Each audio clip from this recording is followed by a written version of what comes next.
So, you want to get yourself a standard 9 at English language at GCSE? Well, it's not easy. Last year, only 5% of the candidates that took the exam achieved a standard 9. Now, I've got 15 years teaching experience, and I've looked at everything the exam boards have given us on how to get yourself a standard 9, and I've distilled it down into 5 key techniques that you should be aiming for, and this is going to help you crack that boundary and get into the very highest level for English language at GCSE.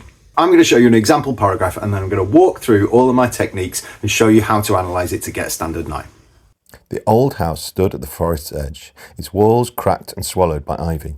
Wind whispered through broken windows, carrying the scent of decay. The door creaked open, revealing dust swirling in the dim light, an echo of something long forgotten or something still waiting. Okay, so let's walk it through. First off, the main thing the exam boards want you to think about for top level marks is the big idea behind the extract. Mid-level candidates are just going to go through this extract, pick out a bunch of quotations and explain the effect of each of those quotations. But if you want to be right at the top, you've got to think about what is the writer intending overall with this paragraph. And in this case, it's that not just the house is very scary, but it's particularly threatening at this point. Let's get into it with stage 2. So it's not enough just to have one big idea. You need to think about it with as much sophistication as possible, and that's stage 2. Anything you talk about should be sophisticated. That means ideas with different layers to them. So mid-level candidates are going to talk about this house as if it's scary. Fine, it is. But what we actually want to talk about is something with a bit more subtlety than that. The house actually has a damaged past, which is leading to it being threatening right now. The quotation we've got in there, an echo of something long forgotten or something still waiting, suggests this, right?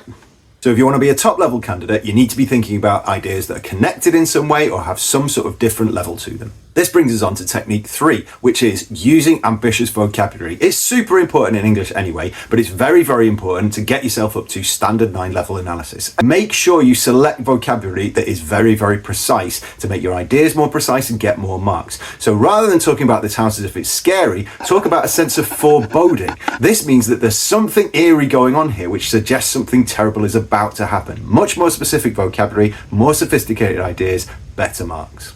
Number 4 is to do with evidence. Now, we all know that in English, you're going to need to use quotations to prove things, but standard 9 candidates are going to be as precise as possible with their quotations. Rather than using a longer quotation like dust swirling in the dim light, a standard 9 candidate will zoom in on one particular word, probably in this case the word swirling, and we'll talk about why in point 5. And point 5 is to do with technical terminology. Now, we all know we've got to use it. Mid-level candidates are going to throw it around all the time. So they're going to write about things like, the writer uses the verb swirling to make you think this.